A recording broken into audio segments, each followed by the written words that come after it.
video today, and I haven't had one of these for absolutely ages, just for obvious reasons. The world's still gone to shit, you know, we can't get out, can't get anywhere, everything's closed. When I say pickups, some of these are from Swap Shop, and I have to thank Lee, Retro Chef, for having me on. Been great fun really, doing quite a few deals with other YouTubers, which has been quite nice, and there's a few more that I'll be doing this week as well. So a couple of things that I've bought, a couple of things that I've traded, and a couple of things that I've made. I'll get on with the made things first, because I feel like I've been spamming the groups and everything else with pictures, but I'm all new to this 3D printing, and some of the things that you can print are absolutely amazing. Even down to, my wife needed a razor holder for the shower, so you know, print that off within 5 minutes. And the other things are like things for me, so I managed to print off. It's really, really nice GameCube stand, well, GameCube pad stand. And what I love about this is the attention to detail on it. It fits in there absolutely perfect. These little bits at the back here, so you can put the wire around it. But then in here, you can even a little hole so you can actually put the end of the pad in. I've printed 2 of these so far. I think I need a couple more. Reason why everything's green is because that's just the colour that I have at the moment. So I bought a kilogram of green filament, and the printer's been going non-stop for like a week and a half, and I've still not run out of it yet. Sticking with GameCube as well, I've done a couple of mini consoles, but this one by far was my favourite. Not just because it's GameCube as well, but the attention to detail on it, absolutely stunning. So yeah, I really do like that. And just finished this one about an hour or so earlier, and it's a Game Boy Advance SP stand, and it goes directly into the port at the back, so it displays it like that. This is my 101, which now I put it on this stand, it's definitely going to need a new shell. I was planning on doing it anyway, but you know, to have it like that on the stand, or just like that, really nice display. So yeah, printing lots of more things off. Again, I apologise now if I'm spamming the groups, but I'm just proud of it. Here I am. It's new to me. I know they've been going for a long time, but it's new to me. We have Chronosoft Games. He did another ZX81 release, and as soon as there's a new ZX81 release, I've got to buy at least 2 games. So no point just sending a single tape. And the ZX81 game was Big Oil Company, Big Oil Co. It's really, really nice game. This runs really well on the ZX81. I do like the colour of the tape as well. Just every time a new ZX81 game comes out, I'm going to pick it up. Even if it's rubbish, it's just nice to have brand new ZX81 games in like 2021. And the other game I got is for the Spectrum, and it's Hop and Chop. Not had a chance to play this yet, but from the footage I've seen, it's quite an interesting little platformer. Don't know if there's any... always drop something, don't I? Don't know if you can see on the bottom there, that's some game footage. I'm trying the light on the camera for the first time as well, so I'll know after I've done the video whether it's worked or not. Because every time I was doing videos before, I realised I could see it, I'm holding it up to here, and then obviously the light's too far forward, then you can't see the tape. Saying that about tapes, I have culled so many of these. I mean, one of the trades I've done in here on Swap Shop was quite a large box of tapes going to somebody else. And how have I still got so many? I mean, this one's still full, this one's still full, and this one's half full. So, Retro Bear, if you are watching this, look out, because there's probably going to be another bundle coming up. And nice little segue onto what I traded. I'm not going to tell what I sent to Retro Bear in case he's going to do a video himself. But I traded him a load of things, and I got a nice boxed Game Gear. And this is the recap Game Gear that he had as well. A little bit of a story when it comes to Game Gear. I bought a Game Gear probably 2-3 years ago. Paid a lot of money for it to get it recapped. To get a recapped one, not one I was sending to get recapped. and it eventually came months later, and I turned it on. It was like really quiet and really dim, so I was a bit dubious. I opened it up, not a thing had been done inside it. Whilst I was waiting for all this game gear to turn up, I'd got a really nice collection of games as well, really excited to play it. And because I was so let down, he gave me a refund. He said that he never recapped it, he forgot. I just sold it all. I got rid of the lot. So now I've got this. I have actually been playing it. The sound's great. I mean, I'm not going to mod the screen anyway, because I think that's part of its charm. It's slightly blurry, but it's really bright. It's visible. I can see what I'm doing, which I haven't been able to do for a Game Gear for forever. So yeah, it's boxed. It's in nice condition as well in the tray. He was nice enough as well, because I said that I actually didn't have any games for it, and he's left a copy of Sonic. I think it's a really nice port of Sonic, really do. And whilst I was waiting for it as well, a game me and my brother played an awful lot growing up, I had to get again, and that's Jurassic Park for the Game Gear. I think it's identical to the one that's on the Master System, but I always played it on the Game Gear. So growing up in my house, I've got 5 brothers. Screens are at a premium, so if you could have your own little portable device to play your games on it and nobody else touched it, that was a good thing. So this said not just for display. I am going to get a nice box protector to put on it, because it's the edges are showing their age a little bit, but this is to be played, this is to be enjoyed. My son was playing this as well, Oscar, so yeah, that's the Game Gear. And Retro Bear, thank you very much for that. I will attempt to link his channels down below, but with me and any kind of technical thing like that, always good intentions, but I always forget or just can't do it. Oh, there's tape must have fell in there from before. I'm sure I've showed this one off before, but if not, there's a copy of ZX81 Football Manager. I've never been a Football Manager fan, and I have no intention of playing that on the ZX81. But it's nice to have anyway. Right, the next pickup trade from Retro Chef. Yeah, well, not from Retro Chef. From Swap Shop. Was from Dana. And he wanted quite a few. I think you've already seen this pickups video. He wanted quite a few Super Famicom games off me. So he's got the Super Famicom games, and I quite literally have got a really mixed bag of stuff. But I'm okay with that. That's kind of the way I collect. Weird, wild, bit of everything. It's probably why I've ended up with a place such a mess. First thing I've got off him is a grey +2 Spectrum. He did tell me this was in his shed and was completely untested, so he wasn't going to guarantee it worked. There is some damage to the side here. But as I said, I'm quite happy to take a chance on things. It does have an issue with the power socket. I think it's completely come off. Someone's been wiggling it around too much and it snapped it inside. So I need to replace that. But I have got it up and running and it works fine. I was using it with my Div MMC Future. Loads the games off SD card. But the tape player itself, I think, has took a real knock on this corner, because you can tell when a band's gone in the tape player. You can tell when it's something mechanical has gone wrong and it sounds mechanical. So, saying that, there is a mod you can do to these, which unfortunately does piss off quite a few of the Spectrum community, but I'm going to do it anyway because this is mine, not yours. Is you can cut the end off here and keep this end piece, and then you cut a line down here just before the actual power light, and you can completely remove the tape player. Then you take the end and glue it back on, so effectively you've got just the keyboard, which is like that.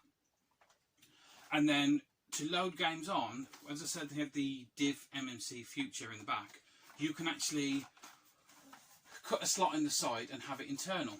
So you'll have a Spectrum, which has got missing the tape player, really nice keyboard. Some people spray them different colours. I'll see what the actual cut's like when I finish, because I may spray it black, but the problem with that is then you've got grey keys on top. Not a fan of that.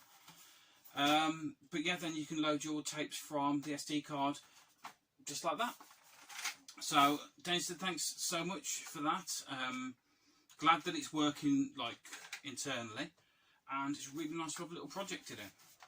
Got so many Spectrums. I had even more at one point. I'd let quite a lot of them go. Now the mixed bag of stuff. I don't know why I got a couple of tapes off him. Just they caught my eye when he showed them me. We have No Limit, and it's got US Squadron and Strider 2. Nice little compilation tape, and that's for the Spectrum. Unfortunately, I only had one GameCube game that I was after, but it's nice to have it anyway, and that is Shrek Extra Large. So that's another Spectrum. Talking about bloody Spectrum there. That's another GameCube game to go in the collection. It does have the manual. A little bit of damage to it, but as I said, it's a cheap enough game. I don't mind. I'm not someone who's super fussy when it comes to games and manuals, unless I'm spending, say, like over 25 quid. Then I'm like, kind of want the manual. With the Kirby game, 130 quid, that was coming mint, or it wasn't coming at all. So, let's have a couple more tapes on the top here. Save that one in a second. And this was for the Amstrad, and it's Crack Up. Basically, it's a Arkanoid clone game. Not played it, that's why I asked for that one. And this is 3D Monster Chase, not 3D Monster Maze, which I think I did see down here earlier. Where did I put it? No, that's not it. Yeah, this 3D Monster Maze was the ZX81 port. 3D Monster Chase was the Spectrum one, although this is actually on the Amstrad. This was like same style of game, but they did it with colour. If you can see, like on the inlay there. I'm not sure if it's got the same feel as the ZX81 one does, because I think the whole it not having sound and just having text on the ZX81 definitely adds something to the atmosphere. So I'll give it a go and see what it's like. He also had this. He said he had it sitting on his shelf for ages and he had never loaded it up. Picked it up at Revival a few years ago, and that is a ZX81 homebrew of Egghead Goes to Town. And I've played this a little bit, and it's quite a fun platformer. What I like about this is when you actually die, because you're an egg, it splats the yolk all over the screen, and then you watch it slowly drip down. So, as I said, it's just attention to detail, and that's what I like about these homebrews as well. Plus, look at the colours on that. I'm sure Chronosoft do this now, but this is Fusion Retro Books. I don't know enough about them to know whether they did it and Chronosoft took it off, or either way. Yeah, it was the long tapes. Yeah, we have Amstrad and Spectrum, and I had to get this just for the box, and it's the Tangent Trilogy. It's just absolutely massive box. And this has got Cyberball, Klax, and Escape from the Planet of the Robot Monsters. Still think that's an amazing name for a game. Yeah, just really, really nice artwork. It's going to sit nicely on the shelf, whether you can see it there or not. But yeah, that's definitely going to be more of a display piece than anything else, just because I like the box. Not picked one of these up for a very long time, and this is Tennis. Do you like a tennis game? Don't judge me. For the Intellivision. I forgot what it was for then. So yeah, I have to be careful because it's going to fully fall out. The Intellivision, they open up this way. The cartridges, slightly different, a bit smaller than the Atari cartridges. Always got that sloped edge. Got the manual.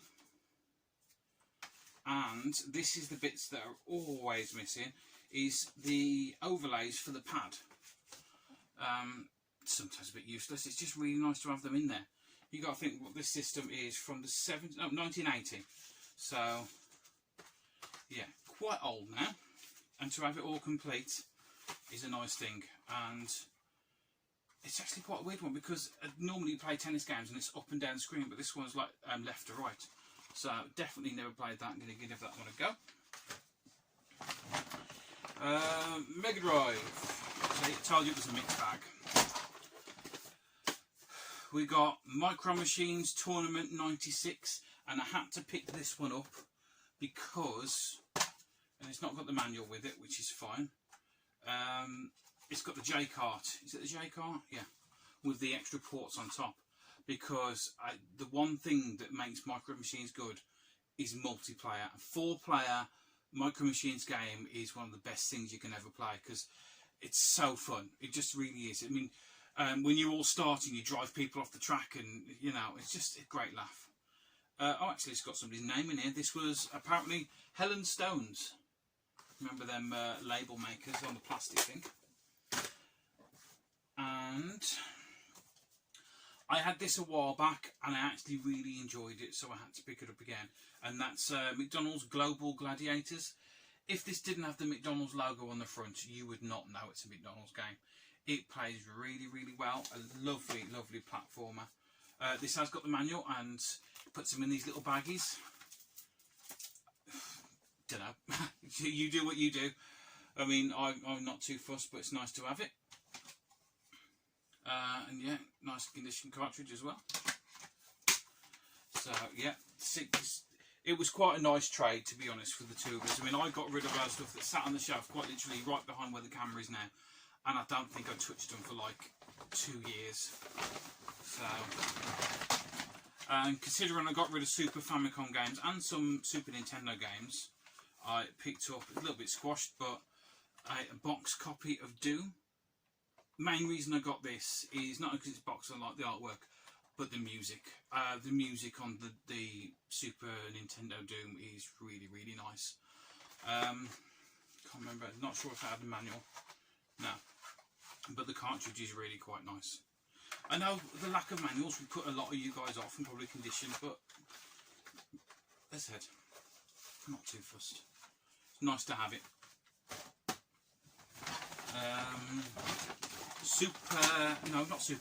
Famicom game, and he only had the one, but it's one that I didn't have, and that's Star Force. From the video that I've seen of it, is quite a nice little shooter. Is it vertical shooter? Yeah, vertical shooter. Runs really smooth, so I've got to find. This is really annoying. Is I've tidied up bits and I've moved things around, and I can't find where I put my my Famicom, because it's so bloody small. I go, I'll just put it there, and then can I find it again? I used to keep it up on the top shelf up here, but I don't know. My brain likes to do random things just for the hell of it, to piss future me off.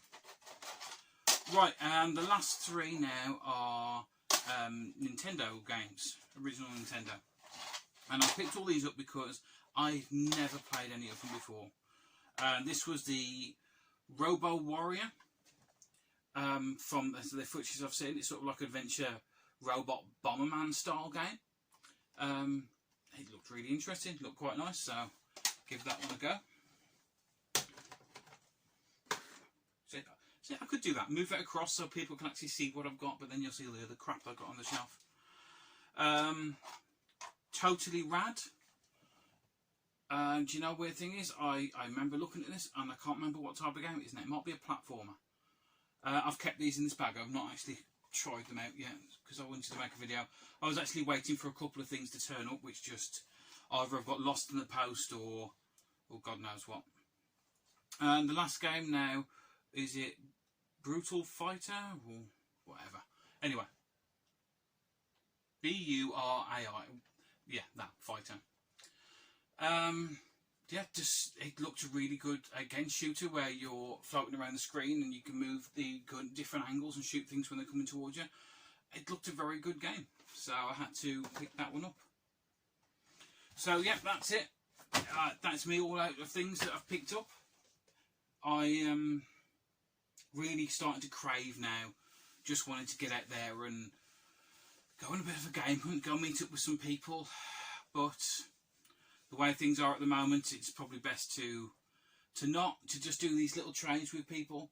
I've been really fortunate. I've been on Swap Shop twice, and I've got a few more things coming off people. So it's nice. I get rid of things, I get things back. Everyone's a winner. So yeah, that's enough of me waffling for now. Thank you guys for watching. I will see you again soon. Bye.